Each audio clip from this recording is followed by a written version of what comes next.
Buçim në bu CHI. Bu CHI podcast. Pjesa më e madhe e atij suksesi është që të tërheqësh të rinj dhe të krijosh frymën e qenit cool. Po flamur. Na bëj 3 kg mish please, se na vinë njerëz për darkë të shtunën. Unë funditës nuk bëhem dot politikan se un kam shumë fiksim pastërtin. Në mënyrë të pandërgjeshme edhe pa dashje u bëra pjesë e sistemit. Të shikoj se si debatojnë njerëzit kur janë përballë njëri tjetrit dhe jo nga komentet e TikTokut ku thonë vdis bler. Janë pak culturally retarded, duhet ta them kështu në anglisht. Kam gjë më fantastike. Teori konspirative, por sikur kjo kënga të shëmbëllej çfarë është dashur, sa i vajzë të bëj që të arrijë deri aty. Po, kështu disa gjëra. Ky episod e parafare përmban fjalor të fortë, kështu që largojeni fëmijët nga ekrani dhe nëse këto gjëra ju bezdisin, thjesht bëjeni skip këtij episodi dhe kaloni në episodet e tjera. E dyta, ju kërkoj shumë falje për të gjithë problemet që ka audio. Pjesa ime audios dhe Uliadit, një problem teknik jashtëzakonisht madhor në fakt, ku mikrofoni është i degeneruar dhe më desha nga një mikrofon tjetër. Prandaj kjo regjistrim bëhet në një kohë të dytë nga ajo e para e regjistrimit, edhe shpresoj që në episodet e tjera t'ju sjell një cilësi goxha më të lartë, por që në Azuri tash do të blej një mikrofon tjetër. Faleminderit për mirëkuptimin dhe dëgjim të këndshëm. Buçim në bu CHI. Bu CHI podcast.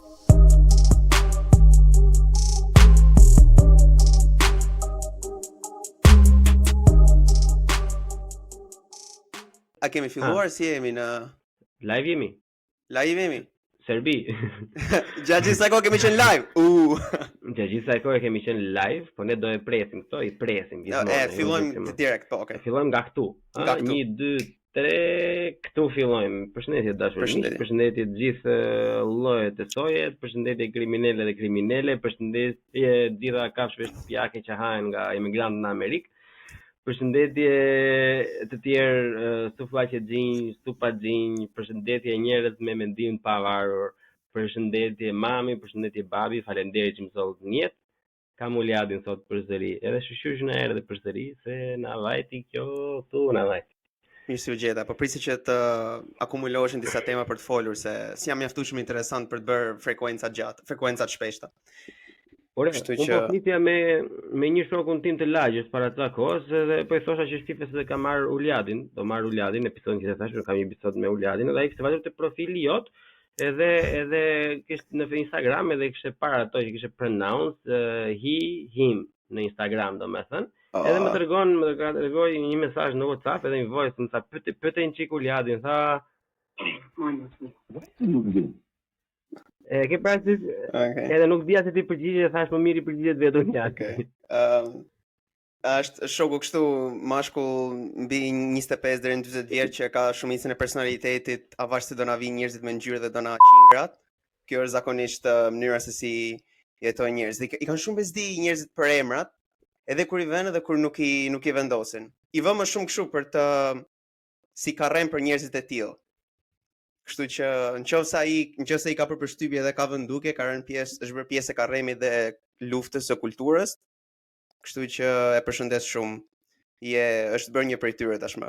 Shumë një pjesë e më bë shumë qefi. Është gjitha një konspiraci, të dashur miq, të gjitha këto mblidhen bashkë. Kështu që mos i merrni jetën shumë seriozisht. Më bë shumë qefi që është bërë pjesa e luftës.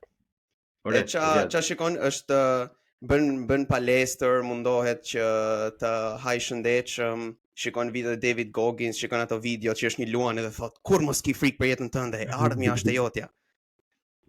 Zakonisht janë njerëz që i kanë bezdi për emrat. Është një anekdotë që shkon vdes një amerikan dhe takon Einsteinin në Paris. Edhe Einsteini i thot, "Watch, duhet të flasim diçka se jemi këtu në përjetësi." Edhe i thot po çfarë IQ-je ke ti që di se çfarë të flas me ty? Se nëse e ke në të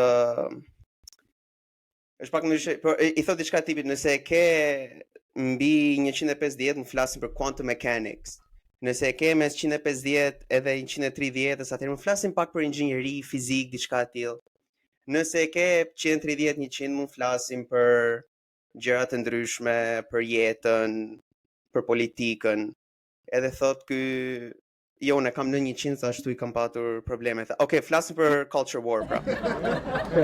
Do flasim për culture war bashkë. Kështu që kjo është. Që e lëm kulturuar, nuk do të pyes për sa të rëndësishme janë pra ty, por do të pyes për një diçka që është akoma më shumë e rëndësishme që ka marrë gjithë vëmendjen e gjithë botës, edhe është Babamondi plak. Ai Babamondi vllai që nga pjesë e Illuminatit, është pjesë e 7 familjeve që e kanë atë botën kështu si marionet, doli te përgjigjimet e asaj policisë italiane atë kohë me atë ministrin që ishte atë për të pastruar parat. Babamondi tash u bën edhe shtete. Riti, ik në shkollë, ti studio, bëj master, bëj PhD, e beri shtetin ai vllai. Bam bam, mbaroi punë. Po them se mjaftueshëm sa kemi folur deri tani e tregon kontekstin sepse njerëzit si ai lulëzojnë realitetin shqiptar. Shumica e shqiptarëve, e kemi thënë më përpara, bien pre e idesë se duan të jenë patjetër si ajo që shikojnë jashtë. Duan të jenë patjetër si youtuberi i tyre i preferuar që bën politik. Edhe sepse të krijosh një identitet është shumë e vështirë. Është shumë e vështirë që të vësh në dyshim gjithçka, të kërkosh para për gjithçka. Kështu kur dikush t'jep një pjesë mikroval që mund ta marrësh edhe ta konsumosh, është më e rehatshme. Kështu që nuk i vë faq që shumë njerëz shikojnë këtë Matt Walsh ose Ben Shapiro ose Anderson Cooper CNN, janë të ndryshme të njëjtës sop mund të janë. Dhe kur merren me vogëlsira, me detaje, edhe fokusohen jo po se Osmanët atëherë dhe tani e kanë bërë plan që atëherë kanë është një këshill njerëzish tani po vinë na ndërtojnë xhamin që na marrin, na bëjnë prap pjesë para ndërtues Osmanëve. Pse ose ekziston më? Dhe na bëjnë prap kështu. Pastaj tjerë thonë jo po se është teoria tjetër konspiracionit. Pastaj vjen ky shoku jot i lagjes, jo po se janë për emra, do vinë na bëjnë gjithë njerëz gay me ngjyrë dhe ky është problemi. Pra janë gjithë njerëzit zgjedhin mënyrën se sa dua të jenë të vonuar. Kështu që për sa kohë që ka njerëz që e shoku yt që e kanë shumë bezdi, nëse njeriu thot diçka, nëse njeriu veshet kështu, për shembull në Shkodër kanë pas kur i bë flokët me xhel, thoshin jep fqir, nëse i bën flokët me xhel. Pak a shumë si ke ti tani, thoshin skandal. Sigurisht kjo nuk tregon që ti je i tillë, a kupton? Jo. Për shembull fakti që ke këtë dritën vjollc, që ke këtë dritën vjollc mbrapa, dukesh sikur je nga ato vajzat e fillim viteve 2000 që kanë krizë antisocial, që nuk e ashtu. Kupton? There's nothing to do with that. Po prandaj janë stereotipet e tilla që njerëzit i përqafojnë, edhe ku njerëzit merren me këto vogëlsira, njerëz si Babamondi sigurisht e kanë rrugën e drejtë që thjesht zbatojnë agjendat e tyre, sepse dinë që njerëzit do humbasin kohë duke u marrë me këto teori të konspiracionit.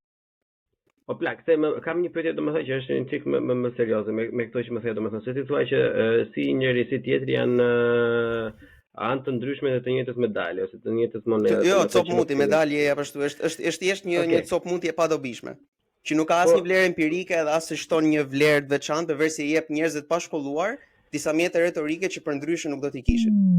Kaq.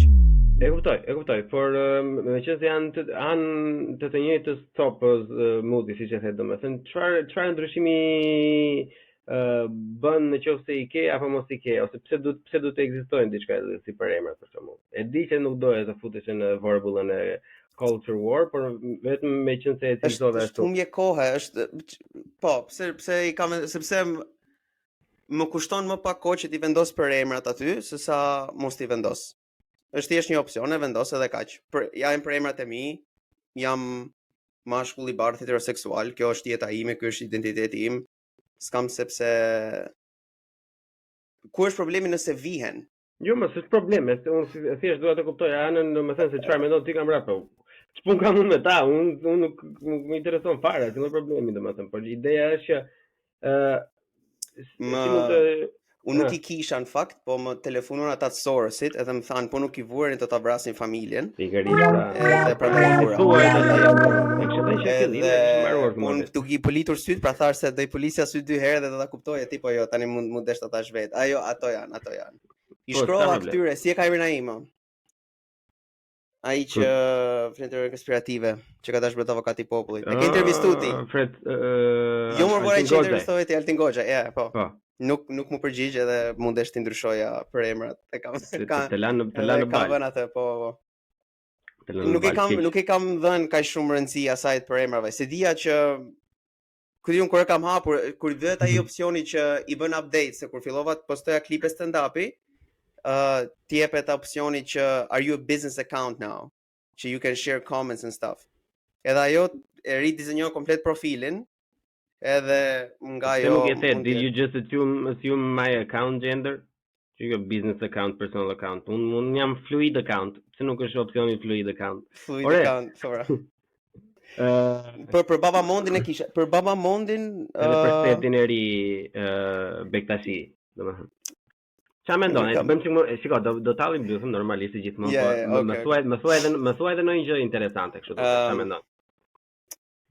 Digje në na juaj. Të them të drejtën, ndoshta është natyra të bërit punë kërkimore, është doktoratura që është më shumë dështime se sa fitore, është komplet shumë lodhse edhe me të vërtetë të ekspozon anët më të brishta të intelektit.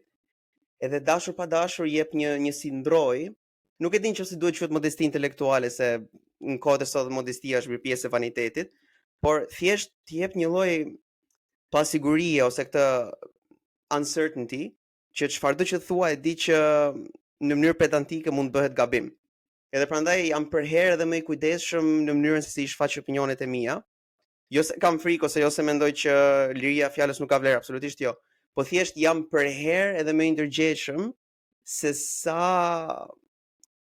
në mungesë të rigorozitetit gjërat mund të interpretohen gabim.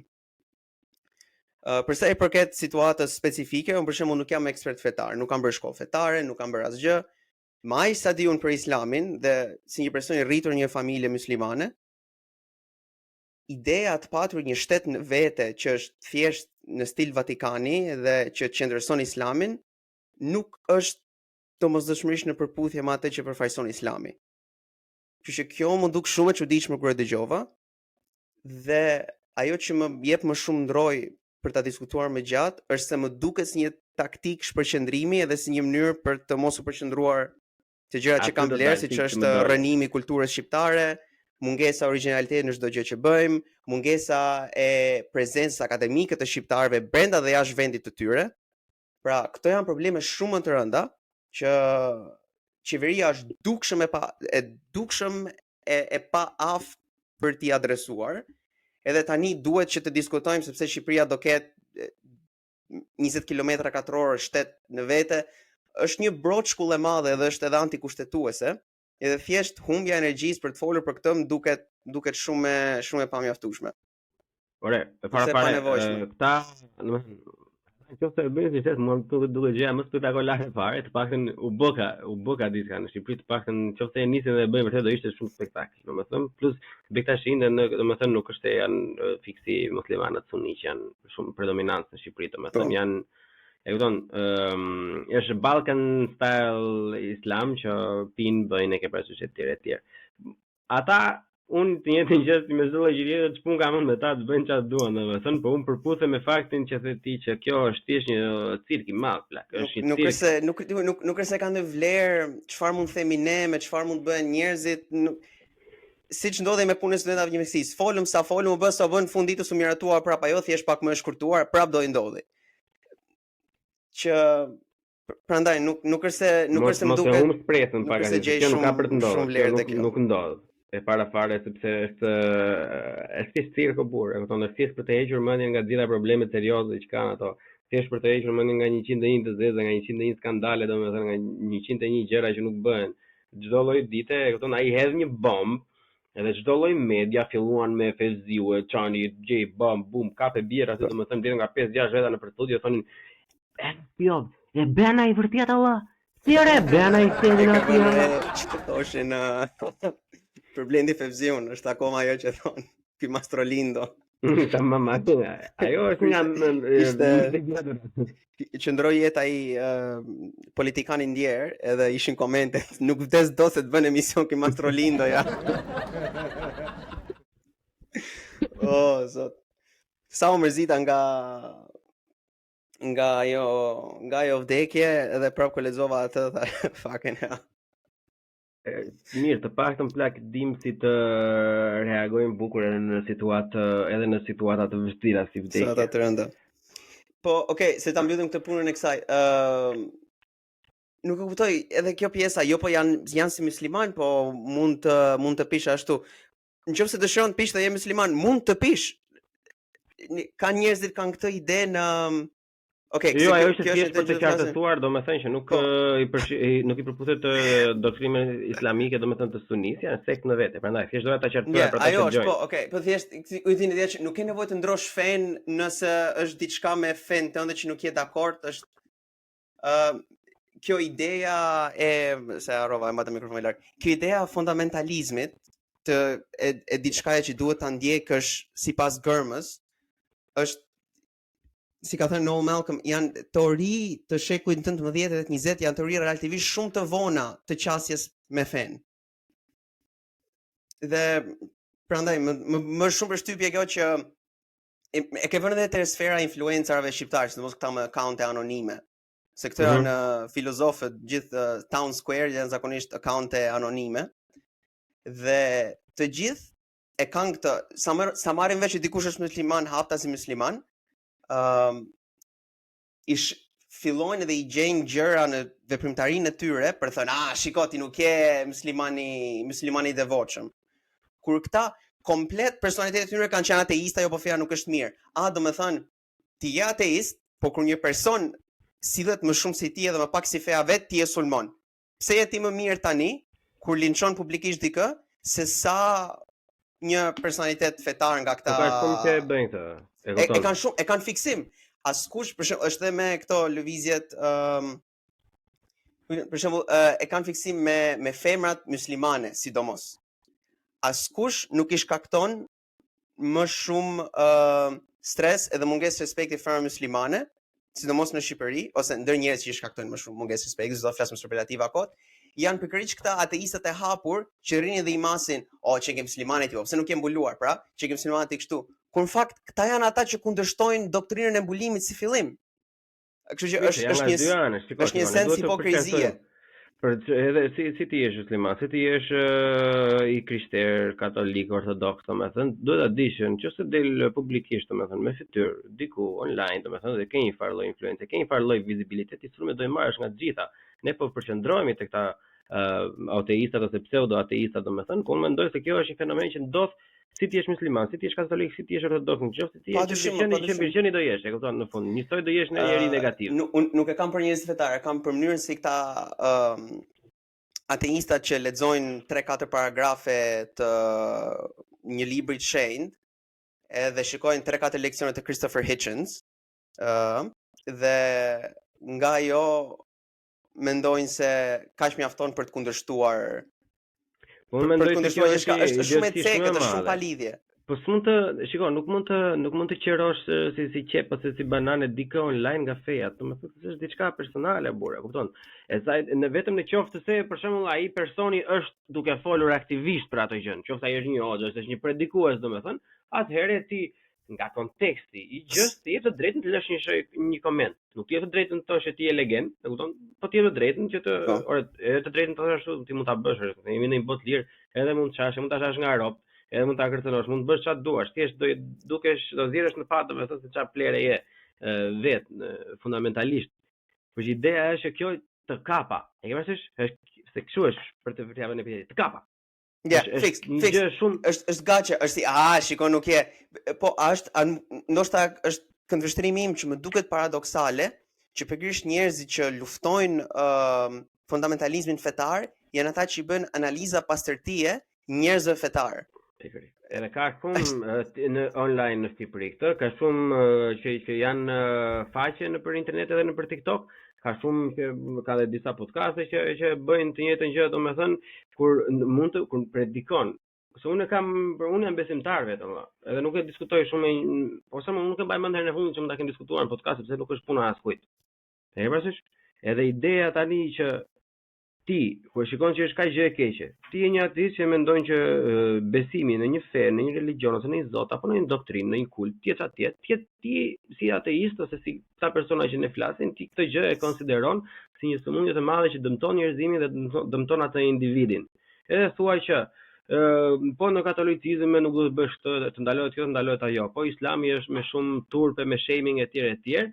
Dhe kthehesh 180 gradë dhe bën identik njëjtën gjë duke i bërë shenjë gjithë atyre personave që po bëjnë diçka ndryshe ose që mbase do largoheshin dhe do afroheshin drejt asaj drejtimit tënd etj etj. Edhe unë këto 10 vitet e fundit, domethënë jo 10, egzagjerova pak, këto 3 deri në 5 vitet e fundit më kanë bërë të kuptoj që të masësh një individ ose të fillosh të gjykosh një individ nga besimi i vet në Zot apo jo, domethënë është gjëja më idiote e mundshme, sepse ai ka të njëjtat shanse për të qenë si idiot si i zgjuar. Nuk është shumë interesante, më besimi i një personi në sektor. Shumë kam unë me ta. Është interesante. Thjesht e kam nuk më ngro dhe nuk më jep shumë shpresë kjo dëshirë njerëzve për të matur pastërtinë ideologjike të personit tjetër. Fiksimi me pastërtinë ideologjike nuk është asnjëherë një shenjë e mirë në një shoqëri në zhvillim. Edhe kjo ndodh shumë. Ore doja të korrigjoja. Kush jam unë të korrigjoj, po do të thoya që parë që thej që sa më shumë kompimorit bëj aq më kujdesshëm janë për gjërat që them. Unë do të sugjeroja domethënë me kaq më sa kam unë në kohë, domethënë që mos të kujdesesh zakonisht fare për ato gjërat që thua, jo sepse nuk ka rëndësi. Patjetër kanë shumë rëndësi. Po mendoj domethënë nëse ti e shikon se sa e rëndësishme është për të bërë gjëra të tilla, domethënë edhe për të shprehur në mënyrë të saktë, mendoj që sidomos të rinjt përfitojnë më shumë nëse Uliadi bën një gabim publik dhe e korrigjon përsëri në mënyrë publike, sesa Uliadi të duket gjithmonë si kjo statuja, domethënë që është gjithmonë hyjnore, kristali që nuk bën asnjë gabim, edhe çdo lloj gjëje që thotë ka të mirë menduar. Ne jemi njerëz, ne mund të bëjmë gabime. Kjo na bën ndryshe nga ata që po flisin deri pak përpara, që kur unë mund të them një gjë kot që është e pavërtetë, për shembull, ose që nuk është faktuale, ose që është gjykuese, ose që është ofenduese, domethënë, s'ka asnjë lloj problemi të them që shikoj njerëz, unë kisha gabim, ose fikoj ishte tepruar, më falni, do mundohem që tjetër të jetë më mirë. E kupton? Kjo nuk të bën më pak mashkull plak, se ja them, nuk ta them ty, po ja them gjithë këtë tash. Kjo është gjëja më mashkullore e mundshme, domethënë që të pranosh ku je dhe të ecësh përpara. Kjo është piku i maskulinitetit. Nuk e kam te pjesa e të dukurit i pagabueshëm, por thjesht ideja e perfeksionit, nëse është diçka që mund të theja më mirë, duhet ta kisha thënë që në fillim nëse nuk kisha idenë, domethënë ta bëj më të mirën në kohën që mundem. Edhe pastaj nëse ka nevojë ta korrigjoj më vonë, duhet të jetë si pasojë një informacioni të ri, jo si pasojë mungesë saftësisë time për ta përdorur informacionin që kam. Kështu. But can you live like that all the time though? Është të tmerrshme, jo, it's killing me. Është mirë të tmerrshme për jetuar, jam shumë dakord me ty, nuk është si pi një birë. Nuk është optimale, ja. Gjithmonë. Çfarë do të thoja për këto? Në Shqipëri sulmojnë gjitha fetat ashtu dhe pastaj lexojnë Oshon. Jo, fetë janë të dëmshme, janë kështu. Me çfarë lexojmë këtë liderin e këtij kultit që abuzonte fëmijët dhe helmoi komunitetin e tij përreth. Po thonë e kanë hallin, jo pse filan profet në kohën e vet dhe pse ka qenë lijueshme në kohën e vet, nuk është në përputhje me normat tona tani, kurse Oshon në shekullin e 20 ka qenë në thyrje të qindra ligjeve. Dhe është, okay, po shikoja fjalët se kjo ka rëndësi. Fucking hell! Ja, këto janë, ky standardi dyfish, kjo hipokrizia e këtyre njerëzve që kritikojnë fen, po janë rregull me një guru të rëndom, është përqeshur. Janë ndarë në skuadra o zemra. E kupton? Shiko, nuk unë ti jam i bindur që të gjithë këta që zihen online, Islami kundër krishterimit, ateizmi kundër besimit, këta që thonë jo po Jezusi, jo po Muhamedi, e kupton? Këta vetë si individ nuk i intereson fare se çka ka thënë njëri apo tjetri. Ai libër, e kupton? E rëndësishme për këtë është që ky me skuadrën që ka zgjedhur të fitojë atë debat në atë lloj momenti. E kupton? Që të tregoj penisin me përmasa të vogla, ta tregoj në mënyrë të tillë, domethënë që shife se unë fitova këtë bisedë. Është diçka aq e pa vlerë, sidomos online, domethënë që është kështu, nuk e di. Ne kemi disa specimente, po tani nga që edhe bëri këto që bëja burr të bie rasti të shohësh sa gjëra, domethënë që një njeri normal me një akaunt duke hedhur foto nga nga Himara nuk do i shifte, domethënë se do i komentonte njëri budalliqe. Pa zotin, e kanë kur e ke model biznesit fitosh debatet e tua automatikisht nuk janë më interesante. Kaq. Është shumë e thjeshtë. Si? Jam më komentuar njëri në Instagram plak se jam pela fare, edhe mua smëri mortja vet.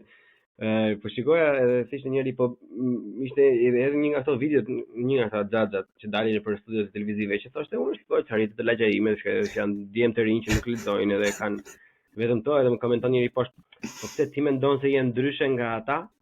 i hiq ato veset një herë dhe mbaro fakultetin, pastaj hajde fol me mua.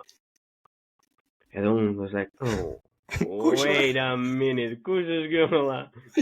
Edhe shkëmbej ta mesazhe, domethënë rreva për çfarë ke fjalë, për çfarë fakulteti, se unë një e kam mbaruar, s'kam mbaruar dy sa mund të kesh bërë ti, po një e kam mbaruar pak. Domethënë bëre qafes, më paguan dikush për atë punë që bëj.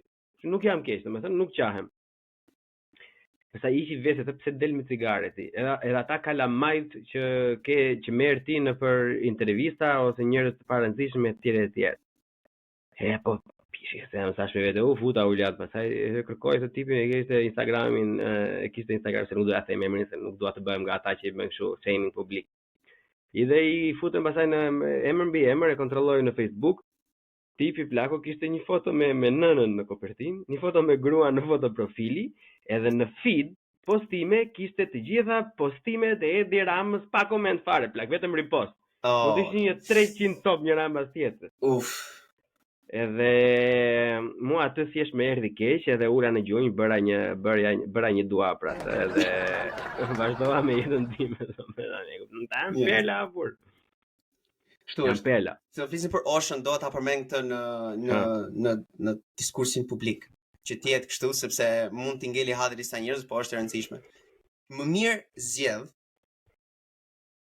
të debatoj me një korpus të madh dietarësh ndër shekuj, me cilët zgjedh mos jem dakord, se sa të mbështes një guru me cilin plam disi thot disa gjëra i thot mirë, po disa gjëra i ka jashtëzakonisht të tmerrshme. Më mirë zgjedh një trup të madh dietash me cilëve mund të jem shumë kundra ose as pak në dakordsi, se sa një guru të vetëm me cilin jam 90% dakord. Është shumë normale, siç sinqerisht jam një person që kam jetuar edhe në vende komuniste, si Kina për shembull, që kanë monoparti, jam person që kam jetuar edhe në vende muslimane, edhe në Amerikë, edhe tani në vendet e Europës Perëndimore. Edhe gay. Dhe kur the fola me atë komshion tim, ose kishe për veten tënde, ose kishe ja tregova komshion tim, edhe është thjesht bleuni me një kapele tjetër. Po them në të gjitha rastet, më mirë të zgjedh të janë një lagje i rrethuar komplet nga njerëz besimtar, se sa të kem vetëm një komshi që ndjek Oshon gërm për gërm. Ai komshia, shikoj, ishte problemi, ai komshia mund të vijë të vrasë shanse që të më helmoj ujin. Kështu që më mirë të jetë me njerëz që stilin e jetës të cilëve nuk ka aprovoj, por me datyrave të shtëpisë time jetoj si dua vet. Se sa të jetoj me dikë që ndoshta një ditë mund të helmoj ujin mua. Prandaj kjo është edhe këmbë pulet e puzi shtëpisë. Po. Kështu që jo më duket si ke parë Wild Wild West apo jo? Qa është ai dokumentari Oshos? Jo, se kam parë. Kam lexuar. Du ta shohësh Wild Wild West, domethënë ka të gjithë, edhe me atë krahun e tij të djathtë, edhe me ata personat në mbrapa, domethënë është shpel. Unë për vetëm për shefin tënd do ta them se s'do ta thoja. Po për kuriozitetin tënd, atë kam pasur dikë në familje, në rrethin e gjerë familjes, domethënë që unë kur kam qenë shumë besimtar kur kam qenë në gjimnaz, domethënë. Edhe ishte goxha i devotshëm edhe nuk kishte bie nënë që më nxirte nga ajo, domethënë, dhe kishim të festarë në familje, që thoshte jo po se është gabim, po pse mund të thoj këto. Kishte thonë të gjitha notat ateiste. Edhe kur shkoj një herë te shtëpia, më thot si pe këto lexoje këtë se është orto. E kupton? Edhe unë atëherë normalisht me atë ignorancën time që kisha domethënë prej një adoleshenti që mendonte që i di të gjitha, e refuzova normalisht. Edhe më vonë më mora lexova vetë. Sa gjëra bën kështu që okej, është si Donald Trump domethënë që thotë sa gjëra që okej, çana the. Okej, në rregull. Duam një vend më të mirë se ky që kemi. Padyshim. Do ta bëjmë. Si ajo partia që folëm në episodin e kaluar, e kupton? Edhe pastaj bën pushback plak diku tek 6 vite më vonë kur del ai dokumentari Wild Wild West, edhe më mendoja God damn it, po sigurisht kishte pasur mjaftueshëm lek ky personi në familja ime. A do të ikur si ata në Oregon në SBA, do ishte dukur atje domethënë edhe kurse diun çfarë do kishte bërë andaj do kishte helmuar njerëzit me salmonela në për këto që shisin. Ideja është sistemet e vlerave çdo çdo qenje, çdo shoqëri, çdo person, individ ka një sistem vlerash. Mënyra se si i formon në sistemin e vlerave, pastaj varet nga edukimi i personit, nga mjetet që t'jepen, nga traumat që ke kaluar. Edhe nuk mund të gjykoj dikë që thot, për një arsye ose një tjetër nuk kam pas kohë që të krijoj një sistem vlerash ose privilegjin që të krijoj një sistem vlerash personal, mbas mund të marr ndihmë nga ky sistem shekullor vlerash, të marr ato që unë dua dhe të shikoj se si më përshtaten në jetën time. Njerëzit që janë radikal kundër çdo lloj vlere, ata janë të parë që mund bien prej këtyre predikimeve. Prandaj është e rëndësishme që të kesh, që të mos jesh izoluar të flasësh me njerëz me pikpamje të ndryshme, sepse është aq intoksikuese edhe aq e lehtë sa të shpjegosh gjithçka me anë të disa fjalive. Pikërisht të burtikot, janë disa gjëra, domethënë që unë jam i kësaj bindje, Ulja. Janë shumë gjëra, domethënë që edhe unë jetën në përditshmërinë time thjesht nuk di atë përgjigje, më kupton, edhe nuk kam për tu them. Ora nuk e di. Më bën pyetje, domethënë edhe me shokët e mi, domethënë që është i vetmi rreth që unë i lejoj të bëjmë muhabete të tilla, domethënë sepse janë miqtë e mi dhe me ata përzihem edhe bëhem edhe ndryshojmë mendime për jetën tonë, domethënë. Kur bëjnë disa pyetje që po mirë, po në bazë të kësaj doktrine që ti ndjek ose ideologjie që ti ndjek ose mendimesh që ti ke, çfarë mendon për këtë temën? Nuk kam arritur në një stad tash, mbase është me një fregizëm, mbase është një qetësi spirituale, domethënë që mua nuk I don't have to prove anything to anyone anymore. Edhe I them që plak nuk e di. Nuk e di më plak, pse mund të them dua çfarë të them unë tash?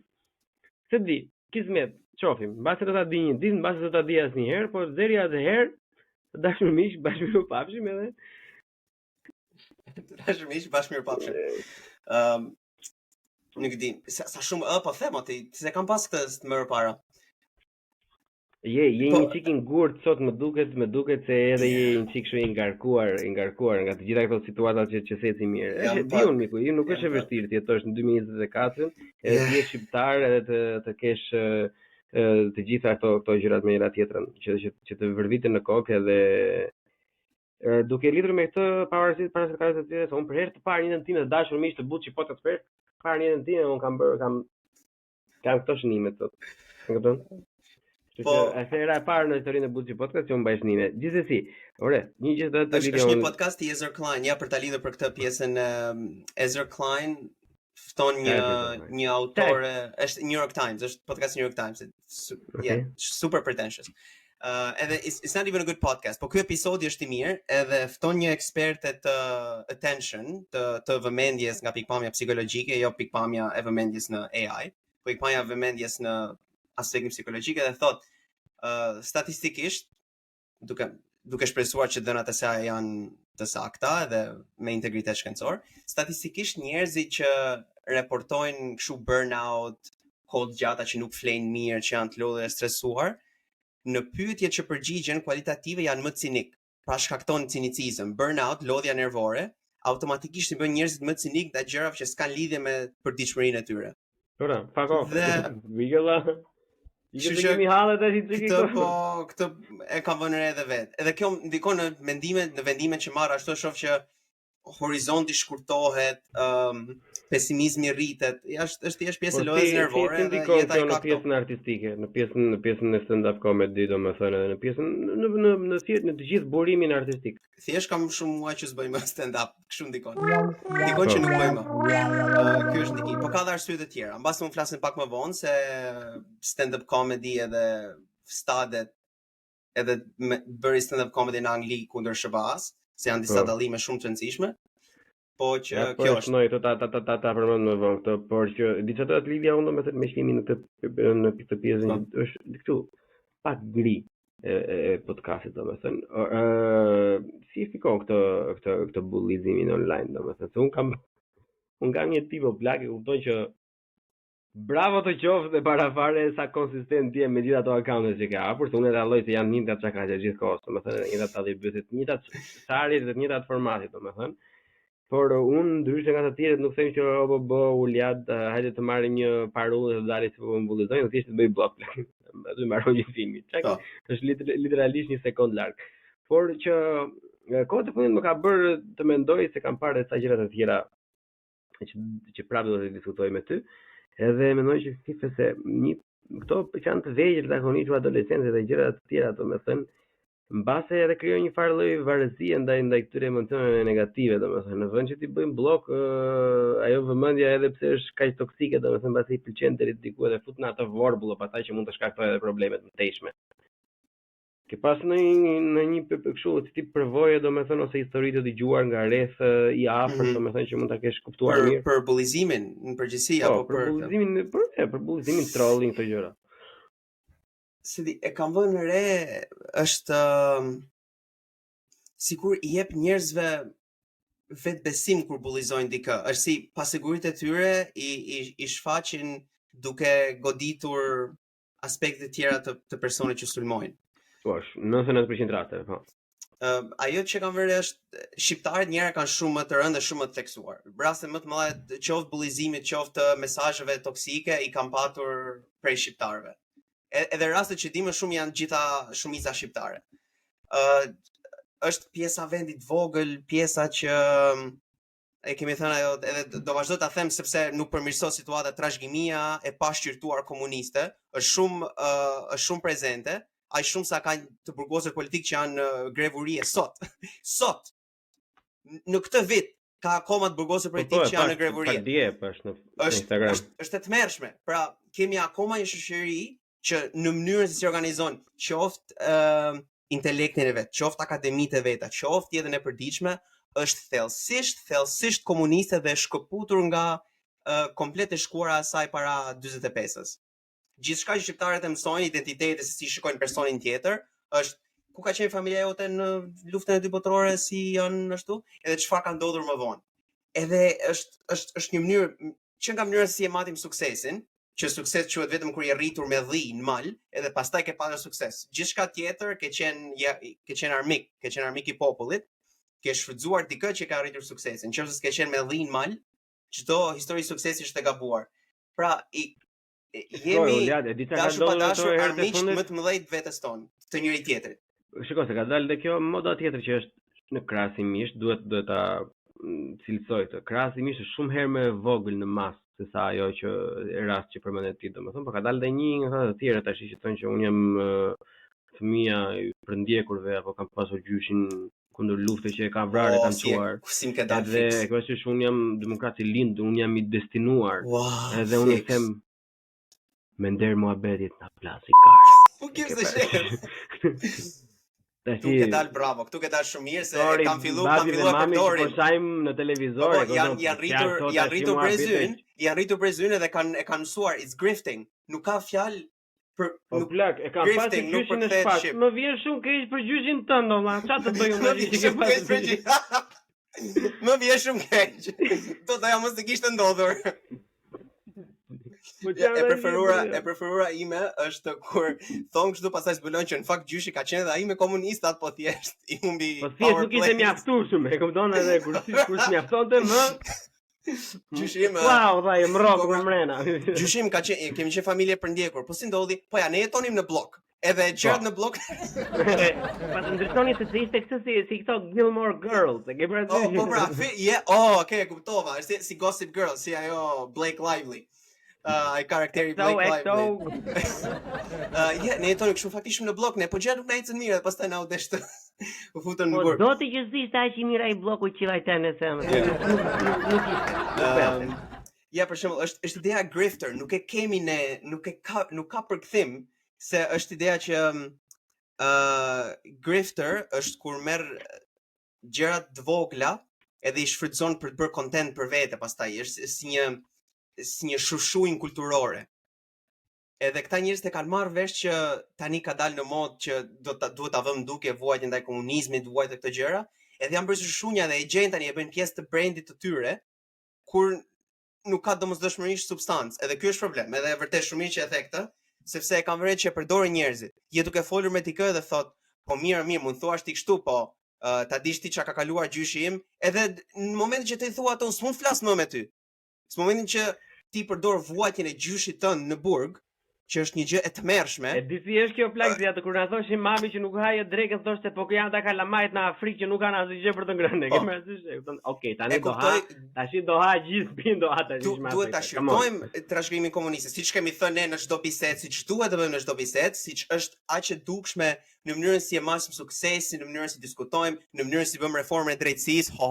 Ai ju ngre fare gjithë shqiptarëve kur bëjmë reformën e drejtësisë. Mban mend kur ndodhi ajo doli përparim Kabo që intervistoi gjithë gjyqtarët ashtu, edhe dilet të myslimshyra ditë se do se ishte për kari tru njerëzve, i takoheshin kështu. Ishin gjithë në ekstaz, ishim një kom në ekstaz, ajo vera e 2016-ës ka qenë një verë eksitimi në mas, sepse bëm gjyq publik, më në fund, shqiptarët e thirrën atë, e bëm gjyqin publik.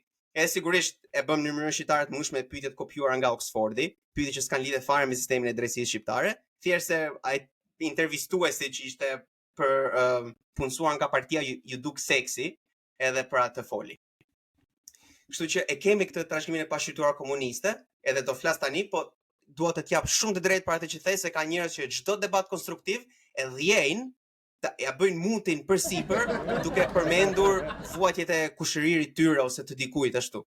Si Karin më flas me ty unë pra, nëse çdo gjë që unë vend duke për të kritikuar figura ndryshme për qenë objektiv, ti mua më flet për vuajtjen që ke kaluar. Është mungesë edukate të bësh trauma dumping gjatë një debati konstruktiv. Jo, po ka ai kokain për shembull ka qenë zmur me diabet, nuk mund të bësh pra ka për shqyrë. S'mund të bësh ka për shqyrë. Se gjysha ime ka pas një komshi në fakt, edhe ati komshiut ja kanë futur ka vdekur me diabet, jo se ka qenë në burg, s'ka qenë asnjëherë në burg. La keni se shumë keq të thënë, se ja kanë futur edhe pastaj ai.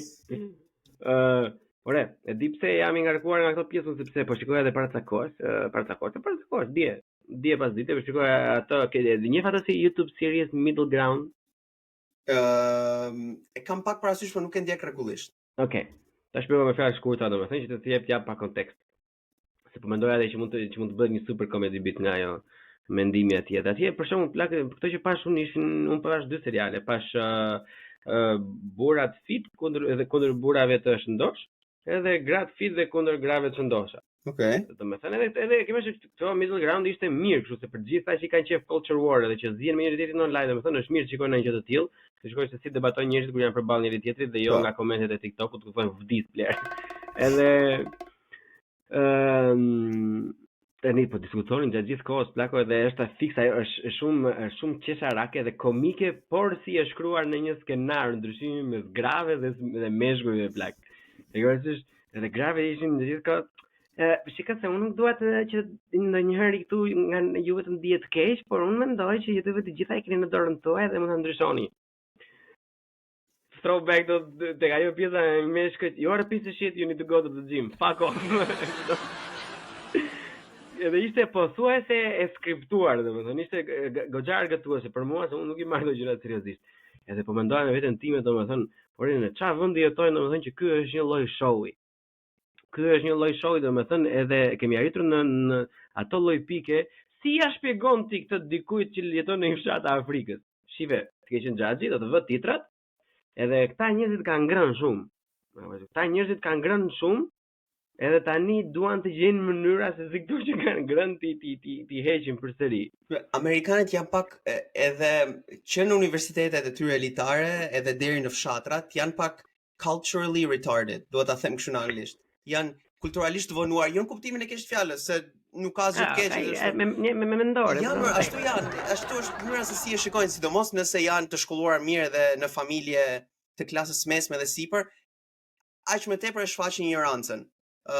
Si ka thënë gruaja e këtij Tim Walz, që është kandidat për zëvendës president, ka thënë na pëlqen shumë era e gomës kur digjet, sepse tregon që njerëzit po ndodhin protesta, ndryshimi po vjen.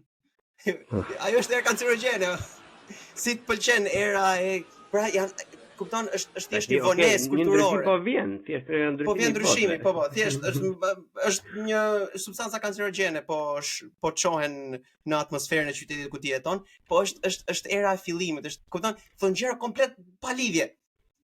kështu që take it with a grain of salt. Nëse është emision amerikan gjithmonë e ka një normalisht. Po, edhe këto fillon vitin në mënyrë, domethënë çfarë do mendojnë diku këta, por pastaj ku mendojnë domethënë që çfarë do mendojnë afrikanët, po mendojnë që ore plak. Ne na kanë bërë, ke pasur ato reklamat e UNICEF-it ose të tyre që bënin donacione gjëra, domethënë që me $1 mund të ushqes një fëmijë. Nga para ata migrantët që vinë këtu asnjëri s'është skini më valla, asnjëri s'është i dobët. Ke parti për shembull në një afrikan të dobës, unë s'kam seriozisht nuk kam parë. Edhe shiko, nuk do të duhem paragjykus, po kjo ka dy gjëra. Këtë bëje klip, s'kam parë ndonjë afrikan të dobës. Edhe pastaj dikush ta stitch me një afrikan duke tekur. Ideja është tash që fakti që unë s'kam parë të them dy gjëra, dhe të them në mënyrë pozitive, janë dy. E para, ose këto $1 të ushqimi fëmijë afrikan kanë qenë super scam, ose kanë funksionuar plak. It fucking work. Të kam qenë më fantastike. Është një video e Madonës që është, e ke parasysh Deadpoolin që do ishte kjo like a prayer, just like a prayer. Edhe unë sigurisht mu fiksua ajo kënga, edhe bëra atë që bën çdo person që fiksohet, fillova të kërkoja versione live, ku Madonna këndon live. Edhe është një në Live Aid, është Live Aid në fillim viteve 2000. Dhe aty Live Aid del Madonna përdore me një vajzë që kishte qenë duke vdekur nga kequshqyrja dhe donacionet e kishte shpëtuar, tani ishte këtu e madhe rritur edhe po këndonte me Madonnën. Po Like a Prayer është këngë për gojor. Kur ulem në gjunjë ti më bën të plot. Është këngë, është këngë, kështu që si shumë përqeshur që ti këndon këngë Like a Prayer, që është këngë për gojoret, është një universalisht e ditur, e ti e këndon përdore me dikë që keni ndihmuar të ushqehet para disa vitesh, është pak komike, se thjesht është kënga e bukur edhe i jep kuptim, po është është pak si karikaturë që pikërisht të këngë zgjodhi dhe po këndonte duke i mbajtur dorë një personi që ka shpëtuar. Po teori konspirative, po sigur kjo kënga të shëmbëllej çfarë është dashur ai vajze të bëj që të arrijë deri aty. Po, kështu me shumë mundësi ka plot e djatha shqiptare. Identiteti djathtë shqiptare po bëhet kjo, ë? Ti mund tallesh, po fatkeqësisht e djatha shqiptare në këtë po shndërrohet. Buqim në bu, CHI, bu, CHI, podcast.